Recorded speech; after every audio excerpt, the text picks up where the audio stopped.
ପିଲାମାନେ ଆମେ ଆଜି ଦଶମ ଶ୍ରେଣୀ ସଂସ୍କୃତ ବ୍ୟାକରଣ ପ୍ରକାଶର ସ୍ତ୍ରୀ ପ୍ରତ୍ୟୟ ଅଧ୍ୟୟନ କରିବା ଏବଂ ତା ଭିତରେ ଯାହା ସବୁ ରହିଛି ପ୍ରତ୍ୟୟ ତାକୁ ଭଲ ଭାବରେ ବୁଝିବା। ବୁଝିଗଲା? ସ୍ତ୍ରୀ ପ୍ରତ୍ୟୟ ତୁମେ ମାନେ ଭଲ ଭାବରେ ଜାଣିଛ ଯେ ପୁଲ୍ଲିଙ୍ଗକୁ ଆମେ ସ୍ତ୍ରୀଲିଙ୍ଗ ଯେଉଁ କରୁ ତାକୁ କ'ଣ କହିବା? ସ୍ତ୍ରୀ ପ୍ରତ୍ୟୟ। ଯେମିତି ଗୋଟେ ସାଧାରଣ ଉଦାହରଣ ଦେଉଛି, ବାଳକଃ ଗଣିତମ୍ କରୋତି। ତାହେଲେ ବାଳକଟି ଗଣିତ କରୁଛି। ସେଇ ଗୋଟିକକୁ ଆମେ ଯଦି ସ୍ତ୍ରୀ ପ୍ରତ୍ୟୟରେ ବ୍ୟବହାର କରିବା ତାହେଲେ ବାଳକଃର କ'ଣ ହେବ? ସ୍ତ୍ରୀ ପ୍ରତ୍ୟୟ ବାଳିକା ଗଣିତମ୍ କରୋତି ବା ବାଳିକା ଗୀତମ୍ ଗାୟତି ଇତ୍ୟାଦି। ବୁଝିପାରିଲ? ତାହେଲେ ସ୍ତ୍ରୀ ପ୍ରତ୍ୟୟ କରିବାକୁ ଆମର କେତୋଟି ନିୟମ ରହିଛି, କେତୋଟି ପ୍ରତ୍ୟୟ ରହିଛି ଯାହାକୁ ଲଗାଇ ଆମେ ସ୍ତ୍ରୀ ପ୍ରତ୍ୟୟ କରିପାରୁ। ତାହେଲେ ପୁଲ୍ଲିଙ୍ଗ ବାଚକ ପଦରୁ ଆମେ ଉତ୍ତରରେ ଟାପ୍ ପ୍ରତ୍ୟୟ ବ୍ୟବହାର କରି, ଟାପ୍ କହିଲେ ଆକାର, ଯେମିତି ମୁଁ କହିଲି ବାଳକଃ, ତାର ସ୍ତ୍ରୀ ପ୍ରତ୍ୟୟ କ'ଣ ହେଲା? ବାଳିକା। ତାହେଲେ ଯେଉଁ ଆଟା ହେଉଛି ଟାପ୍ ପ୍ରତ୍ୟୟ। ଏବଂ ଉଇମ୍ପି ପ୍ରତ୍ୟୟ ମଧ୍ୟ ଆମେ କରୁ, ଯେମିତି ନରର ସ୍ତ୍ରୀଲିଙ୍ଗ ହୋଇପାରିବ ନାରୀ। ତାହେଲେ ନର ଯୁକ୍ତ ଉଇମ୍ପି ମାନେ ଦୀର୍ଘଇ। ବୁଝିହେଲା? ଉଇମ୍ପି ପ୍ରତ୍ୟୟ ଗୋଟେ ଅଛି। ତାହେଲେ ଉଇମ୍ପି ପ୍ରତ୍ୟୟ ଦୀର୍ଘଇ, ସେଇଟା ନରର ନାରୀ କରିକି ଆମେ ସ୍ତ୍ରୀଲିଙ୍ଗ କରିପାରିବା।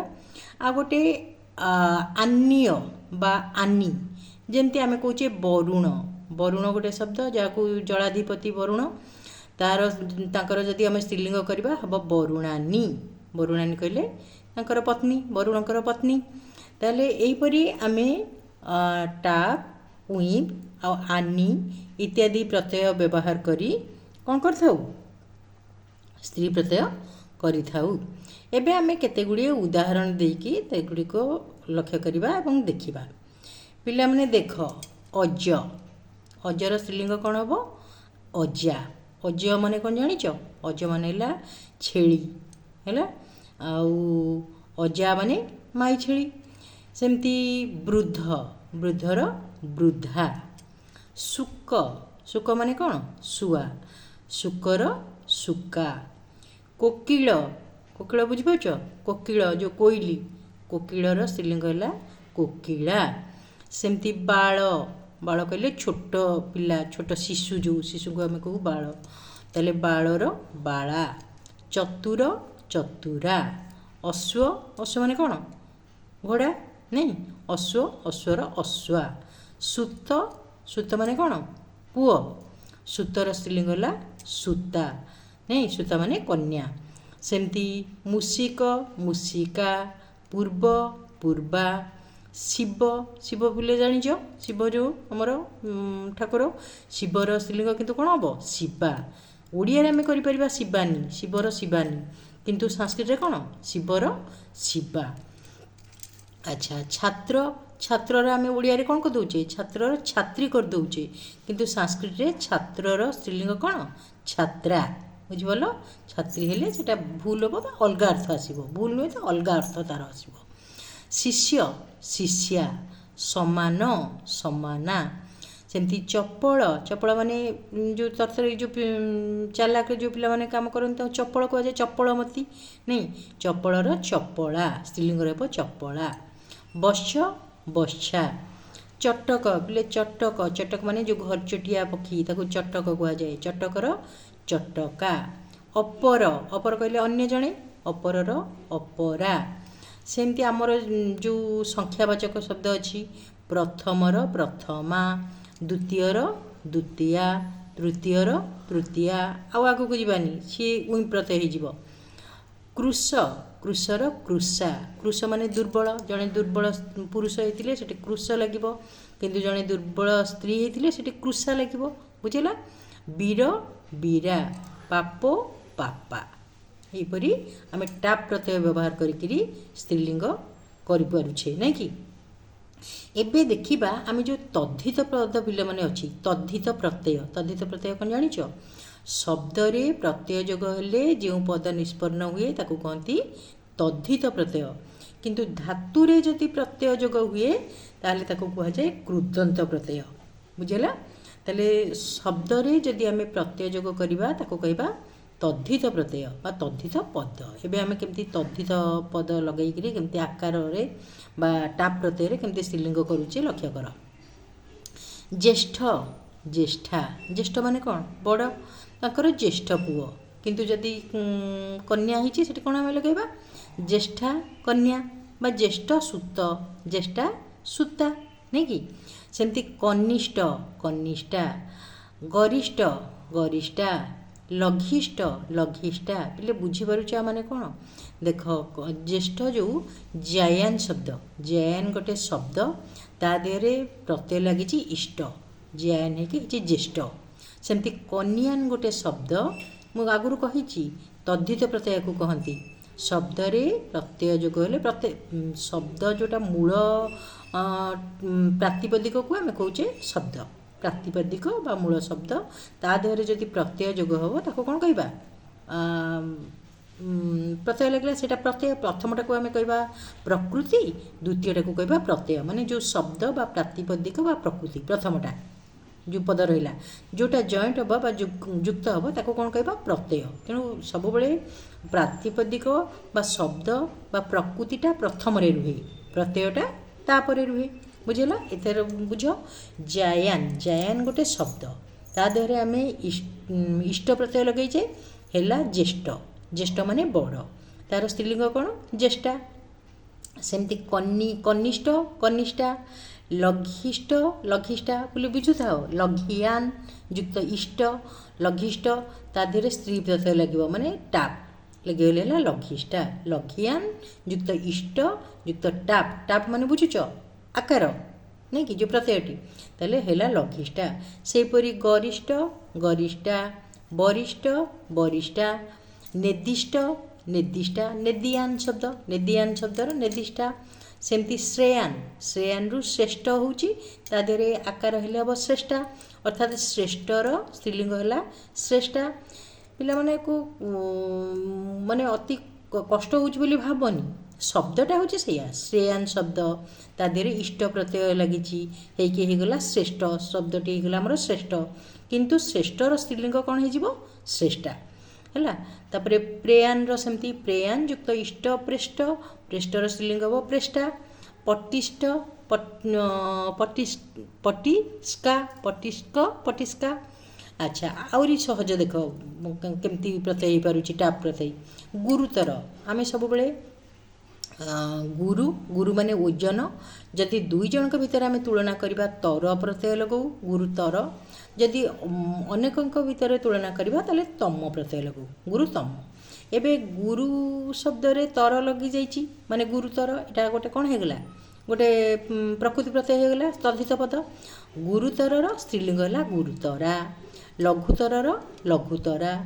ସେମିତି ଦୀର୍ଘତର, ଦୀର୍ଘତରା, ପଟୁତର, ପଟୁ ମାନେ ବୁଝୁଛ? ପୁରା ପ୍ରବୀଣ, ପଟୁତର, ପଟୁତରା। ମୃଦୁତର, ମୃଦୁତରା। ପ୍ରିୟତର, ପ୍ରିୟତରା। ଦୂରତର, ଦୂରତରା। ସରଳତର, ସରଳତରା ଇତ୍ୟାଦି ହେଉଛି। ତାପରେ ଦେଖ, ମୁଁ ଏଇନେ ସାଙ୍ଗେ ସାଙ୍ଗେ କହିଛି ଗୁରୁରେ ତର ପ୍ରତ୍ୟୟ ଲାଗିଲେ ହେଲା ଗୁରୁତର, କିନ୍ତୁ ତମ ପ୍ରତ୍ୟୟ ଯଦି ଲାଗିଦେବ ଗୁରୁ ଯୁକ୍ତ ତମ ତାହେଲେ ହେବ ଗୁରୁତମ। ଗୁରୁତମ ମାନେ ଅନେକଙ୍କ ଭିତରୁ ଯଦି ଜଣକୁ ଆମେ ଚୁଜ୍ କରୁ ତାହେଲେ ତାକୁ କହିବା ଗୁରୁତମ, ନାଇଁ? ତାହେଲେ ଗୁରୁତମର ସ୍ତ୍ରୀଲିଙ୍ଗ କ'ଣ ହେବ? ଗୁରୁତମା। ପୁଲ୍ଲିଙ୍ଗ ହେଇଥିଲେ ଗୁରୁତମ ଲାଗିବ, ସ୍ତ୍ରୀଲିଙ୍ଗ ହେଇଥିଲେ ଗୁରୁତମା ଲାଗିବ। ଲଘୁତର, ଲଘୁତମା। ପ୍ରିୟତର, ପ୍ରିୟତମା। ସେମିତି ବୃଦ୍ଧତମ, ପ୍ରିୟତମର ପ୍ରିୟତମା। ସେମିତି ବୃଦ୍ଧତମ, ବୃଦ୍ଧତମା। କ୍ଷୁଦ୍ରତମ, କ୍ଷୁଦ୍ରତମା, ନାଇଁ କି? ବୃହତ୍ତମ, ବୃହତ୍ତମା। ଦୀର୍ଘତମ, ଦୀର୍ଘତମା। ଏହିପରି ହୁଏ ତମ ପ୍ରତ୍ୟୟ। ପୁଣି ଆମେ ଲକ୍ଷ୍ୟ କରିବା ଯେଉଁ ପ୍ରତ୍ୟୟ ଆମେ କହୁଛେ, ପ୍ରତ୍ୟୟ ତା ଦେହରେ ବହୁତ ତ ପ୍ରତ୍ୟୟ ଅଛି। ତ ପ୍ରତ୍ୟୟ ଶବ୍ଦ, ତ ପ୍ରତ୍ୟୟାନ୍ତ ଶବ୍ଦ କ'ଣ ନା ତ ଆଉ ତବତୁ, ଏଇ ଦୁଇଟା ପ୍ରତ୍ୟୟ ଆମର ଲଙ୍ଗ ଲକାରରେ ବ୍ୟବହାର କରାଯାଏ। ଲଙ୍ଗ ଲକାର ମାନେ ଅତୀତ କାଳ, ଅତୀତ କାଳରେ ବ୍ୟବହାର କରାଯାଏ।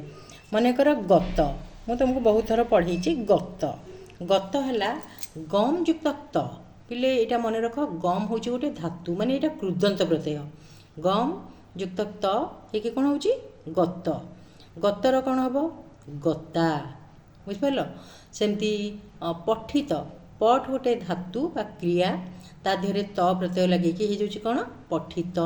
ପଠିତର ସ୍ତ୍ରୀଲିଙ୍ଗ ହେବ ପଠିତା। ସେମିତି ଜାତ, ଜାତା, ଦୃଷ୍ଟ, ଦୃଷ୍ଟା, ଲିଖିତ, ଲିଖିତା, ନିତ, ନିତା, ଶ୍ରୁତ, ଶ୍ରୁତା। ବୁଝିପାରୁଛ। ଏଗୁଡ଼ିକ କ'ଣ ହେଇଗଲା ତାହେଲେ ନା ଏଗୁଡ଼ିକ ହେଉଛି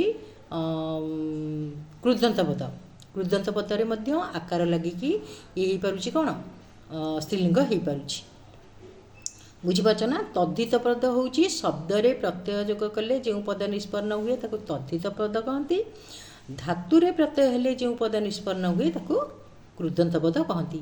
ତେଣୁ ଏ ଯେଉଁ ଗତ, ଦୃଷ୍ଟ, ପଠିତ, ଶ୍ରୁତ ଏଗୁଡ଼ାକ କ'ଣ ସବୁ କୃଦନ୍ତ ପଦ। ତାହେଲେ କୃଦନ୍ତ ପଦରେ ମଧ୍ୟ ଆକାର ଲଗାଇକି ଆମେ ସ୍ତ୍ରୀଲିଙ୍ଗ କରିପାରୁଛେ। ସେହିପରି ଦେଖ ସେବମାନ, ଏଠି ଦେଖ ସାନଜ ପ୍ରତ୍ୟୟ ବ୍ୟବହାର କରାଯାଇଛି। ସେବ୍ ଗୋଟେ ଧାତୁ, ସେବ୍ ମାନେ ସେବା କରିବା। ଧାତୁ ମାନେ ତୁମେ ଜାଣିଛ କ୍ରିୟା, ତାହେଲେ ସେବ୍ ମାନେ ଧାତୁ। ସେବ୍ ଯୁକ୍ତ ସାନଜ ପ୍ରତ୍ୟୟ ହେଇକି ହେଉଛି ସେବମାନ। ସେବମାନ ମାନେ ସେବା କରୁ କରୁ ବା ସେବା କରୁଥିବା, ତାର ଅର୍ଥ ଓଡ଼ିଆ ଅର୍ଥ ହେଉଛି ଏଇଆ। ତାହେଲେ ସେବମାନ, ସେବମାନ ରହିଲା। ସେବମାନା ଆକାର ଆମେ ଦେଖୁଛେ, ଆମେ ସ୍ତ୍ରୀଲିଙ୍ଗ ପ୍ରତ୍ୟୟ କରୁଛେ, ତେଣୁ ସେବମାନର ସ୍ତ୍ରୀଲିଙ୍ଗ ହେଉଛି ସେବମାନା। ତାହେଲେ ଯେଉଁ ପୁରୁଷ ସେବା କରୁଥିବେ ତାଙ୍କୁ ସେଠି ଆମେ ଲଗାଇବା ସେବମାନ। ଯଦି ସ୍ତ୍ରୀ ଜଣେ ସେବା କରୁଛନ୍ତି ତାହେଲେ ସେଠି କ'ଣ ଲଗାଇବା ସେବମାନା। ସେମିତି ବର୍ତ୍ତମାନ, ବର୍ତ୍ତମାନା, ବୃତ ଯୁକ୍ତ ସାନଜ ବର୍ତ୍ତମାନ, ତା ଦେହରେ ବ୍ରାକେଟ୍ ଲେଖିବ ସ୍ତ୍ରୀ ଟାପ୍। ବର୍ତ୍ତମାନା ମାନେ ଟାପ୍ ପ୍ରତ୍ୟୟ ହେଇଗଲା ଅର୍ଥାତ୍ ସ୍ତ୍ରୀଲିଙ୍ଗ ହେଇଗଲା ବର୍ତ୍ତମାନର ବର୍ତ୍ତମାନା। ସେମିତି ଲଭମାନ, ଲଭମାନା, ବିଦ୍ୟମାନ, ବିଦ୍ୟମାନା, ଶୟାନ, ଶୟାନ, ସି ଯୁକ୍ତ ସାନଜ, ସି ଧାତୁ ଶୟନ କରିବା। ସେତେ, ଶୟାରେ, ଶୟତେ, ସେରତେ ଏମିତି ତାର ରୂପ ହୁଏ। ତାହେଲେ ସି ଧାତୁରୁ ସାନଜ ପ୍ରତ୍ୟୟ ହେଇଛି ଶୟାନ, ତାର ସ୍ତ୍ରୀଲିଙ୍ଗ ହେଲା କ'ଣ ଶୟାନା। ଇକ୍ଷମାଣ, ଇକ୍ଷମାଣା ଇତ୍ୟାଦି। ତାପରେ ଦେଖ ପିଲେ ତବ୍ୟ ପ୍ରତ୍ୟୟ ଲାଗି କେମିତି ହେଉଛି। ତବ୍ୟ ଆଉ ଅନ୍ୟ ଏହି ପ୍ରତ୍ୟୟ ଗୁଡ଼ାକ ବିଧିଲିଙ୍ଗ ଲକାରରେ ଆମର ବ୍ୟବହୃତ ହୁଏ। ଦ୍ରଷ୍ଟବ୍ୟ, ଦ୍ରଷ୍ଟବ୍ୟ ମାନେ ଦେଖିବା ଉଚିତ ବା ଦେଖୁଥିବା ଏଇପରି। ତାହେଲେ ଦ୍ରଷ୍ଟବ୍ୟ, ଦୃଶ ହେଲା ଧାତୁ, ଦୃଶ ଧାତୁରୁ, ଦୃଶ ମାନେ ଦେଖିବା, ଦୃଶ ଧାତୁରୁ ତବ୍ୟ ପ୍ରତ୍ୟୟ ହେଇକି ହେଇଛି ଦ୍ରଷ୍ଟବ୍ୟ। ତାର ସ୍ତ୍ରୀଲିଙ୍ଗରେ କ'ଣ ହେବ ଦ୍ରଷ୍ଟବ୍ୟା। ଦ୍ରଷ୍ଟବ୍ୟ ମାନେ ଦେଖିବା ଉଚିତ ବା ଦର୍ଶନୀୟ, ନାଇଁ କି। ତୁମେ ଦ୍ରଷ୍ଟବ୍ୟ, ପଠିତବ୍ୟ, ପଠନୀୟ, ପଠ ଯୁକ୍ତ ତବ୍ୟ, ତାପରେ ଟାପ୍ ପ୍ରତ୍ୟୟ ହେଇକି ହେଇଛି ପଠିତବ୍ୟା, ମାନେ ପଠିତବ୍ୟର ସ୍ତ୍ରୀଲିଙ୍ଗ ହେଲା ପଠିତବ୍ୟା। ନେତବ୍ୟର ନେତବ୍ୟା, ନେତବ୍ୟ ମାନେ ନେବା ଉଚିତ। ଶ୍ରୋତବ୍ୟ, ଶ୍ରୋତବ୍ୟ ମାନେ ଶୁଣିବା ଉଚିତ, ଶ୍ରୋତବ୍ୟର ହେବ ଶ୍ରୋତବ୍ୟା। ମାନେ ଆକାର ଆସୁଛି ପିଲାମାନେ, ସବୁ ଟାପ୍ ପ୍ରତ୍ୟୟ ହେଉଛି। ଏ ପର୍ଯ୍ୟନ୍ତ ଆମେ ଟାପ୍ ପ୍ରତ୍ୟୟରେ ଅଛେ। ଦାତବ୍ୟ, ଦାତବ୍ୟା, ହନ୍ତବ୍ୟ, ହନ୍ତବ୍ୟା ଇତ୍ୟାଦି। ସେମିତି ଅନ୍ୟ ପ୍ରତ୍ୟୟ ଆମେ ଯଦି କରିବା, ଅନ୍ୟ ପ୍ରତ୍ୟୟ ପଠ ଯୁକ୍ତ ଅନ୍ୟ, ପିଲେ ତବ୍ୟ, ଅନ୍ୟ, ତ, ସାନଜ ଏସବୁ କୃଦନ୍ତ ପ୍ରତ୍ୟୟ ହେଲା। ତାହେଲେ ଅନ୍ୟ ପ୍ରତ୍ୟୟ ପଠନୀୟ, ପଠନୀୟ ମାନେ କ'ଣ ପଢ଼ିବା ଉଚିତ। ଏ ଯେଉଁ ଉଚିତ ବା ସମ୍ଭାବନା ଅର୍ଥରେ ବ୍ୟବହାର କରାଯାଏ। ପଠ ଯୁକ୍ତ ଅନ୍ୟ ପଠନୀୟ, ପଠନୀୟର ସ୍ତ୍ରୀଲିଙ୍ଗ କ'ଣ ହେବ ପଠନିଆ। ସେମିତି ପାନୀୟ, ପାନୀୟ ମାନେ ପିଇବା ଉଚିତ, ପାନୀୟର ସ୍ତ୍ରୀଲିଙ୍ଗ ହେଲା ପାନିଆ। ପାନିଆ ମାନେ କ'ଣ ପିଇବା ଉଚିତ। ଆଉ ପାନିଆ ମାନେ ବୁଝିବନି ମୁଣ୍ଡ କୁଣ୍ଡେଇବା ଯେଉଁ ପାନିଆ, ତାକୁ ବୁଝିବନି ଆଉ। ପାନୀୟ ମାନେ ପିଇବା ଉଚିତ, ପାନିଆ କହିଲେ ପିଇବା କ'ଣ ପିଇବା ଉଚିତ ସେ ସ୍ତ୍ରୀଲିଙ୍ଗରେ। ଗ୍ରହଣୀୟ, ଗ୍ରହଣୀୟା, ଦାନୀୟ, ଦାନିଆ, ଶ୍ରବଣୀୟ, ଶ୍ରବଣିୟା, ସ୍ମରଣୀୟ, ସ୍ମରଣିୟା। ବୁଝିହେଲା। ଏତେ ବର୍ତ୍ତମାନ ସୁଦ୍ଧା ଆମେ ଆକାରରେ ଅଛେ, ଟାପ୍ ପ୍ରତ୍ୟୟ ପଢ଼ୁଛେ। ସେହିପରି ଦେଖ କେତୋଟି ଶବ୍ଦ ଅଛି କ୍ରୋଡ଼ାଦି ଶବ୍ଦ, ତାର ବହୁବଚନ ଅନ୍ତରରେ ଟାପ୍ ପ୍ରତ୍ୟୟ ଲାଗି ସ୍ତ୍ରୀଲିଙ୍ଗ ହୁଏ। ଅଙ୍ଗବାଚକ ଶବ୍ଦ ସବୁ ଦେଖ ଶୁକ୍ରଡ଼, ଶୁକ୍ରଡ଼ା, ସୁନଖ, ସୁନଖା। ସୁନଖ ବୁଝିପାରୁଛ, ଯାହାର ନଖ ସୁନ୍ଦର ତାଙ୍କୁ ସୁନଖ କହିବା ପୁଲ୍ଲିଙ୍ଗରେ ହେଲେ, ସ୍ତ୍ରୀଲିଙ୍ଗରେ କହିବା ସୁନଖା। ସେମିତି ସୁମୁଖ, ଯାହାର ମୁହଁ ସୁନ୍ଦର ସୁମୁଖ, ତାକୁ କହିବା ସୁମୁଖା। ସକେଶ, ପିଲେ ବୁଝିପାରୁଛ, ଯାହାର ସୁନ୍ଦର କେଶ ଚୁଟି ତାକୁ କହିବା ସକେଶ, କିନ୍ତୁ ସ୍ତ୍ରୀଲିଙ୍ଗରେ ହେଲା ସକେଶା। କିନ୍ତୁ ଅକେଶ, ଅକେଶ ବୁଝିପାରୁଛ ମାନେ ନାହିଁ କେଶ, ଯାହାର ଲଣ୍ଡା नहीं अकेशर हम अकेशा सेमती सन्यासिक सन्यासिक माने सुंदर नाक जार सन्यासिका अर्थात सुंदर नाक थिबा स्त्री लोक सेमती चारुशिख सुंदर शिख थिबा जार चारुशिखा सेमती महाललाट तार स्त्रीलिंग हम महाललाटा गौरमुख गौरमुखा यहीपरी हुए बुझिपार आउ गोटे रहीगला आमर आकार देखीदेवा सीटा देख पिला माने केतक जगार टा प्रत्यय कला बेले आमर जो पर प्रत्ययस्थ ककार थिबो तार ककार जो पूर्ववर्ती अ थिबो तार हर्षई हो जाए एवं शेष को टाप हुए देख कारक कारिका लक्ष्य कर कारक यह शेष अच्छी क रे आकार होथिबा हमर कारका ही थांता किंतु तार पूर्व रे जो अ अछि र आकार जो अ अछि सेटा हर्षई ही जीवो तले कारिका सेंती पाठक पाठिका शिक्षक शिक्षकर पिला माने देख शिक्षिका मामक मामक माने जे माप करे ओजन करे मामिका दर्शक दर्शिका अध्यापक अध्यापिका साधक साधिका लेखक लेखिका बालकर तो आम पढ़ी बालक बालिका पाचक पिले जानिच पाचक माने रोसैया तार पाचिका है सेमती नायक नायकर नायिका गायक गायिका इत्यादि हुए है एबे केते गुड़िए टा प्रत्ययर मध्य माने जमती कहली कारकर शेष पद अच्छी क तार पूर्व पद रे अ अच्छी से हसई हे केतक जगह माने सेमती रही जाए माने दीटा हो पारे जमती लक्ष्य कर सूतक तार स्त्रीलिंग हम सूतिका बा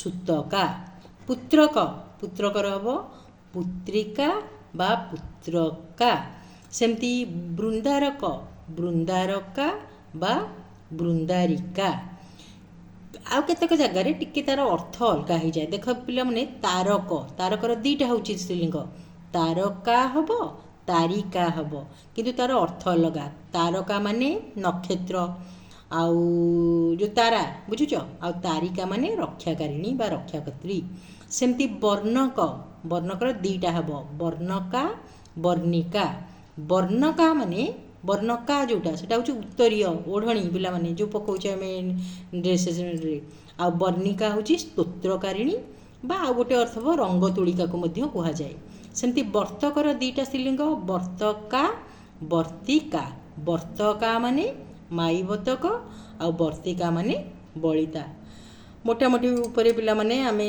तद्धित कृदंत पदय को लगे किपरि टाप प्रत्यय होछि आमे आज व्यवहार शिखले जेहेतु भिडियोटी बहुत बड़ हो से उई प्रत्यय आउ गोटे भिडियो रे आमे करिकरी पढ़िबा।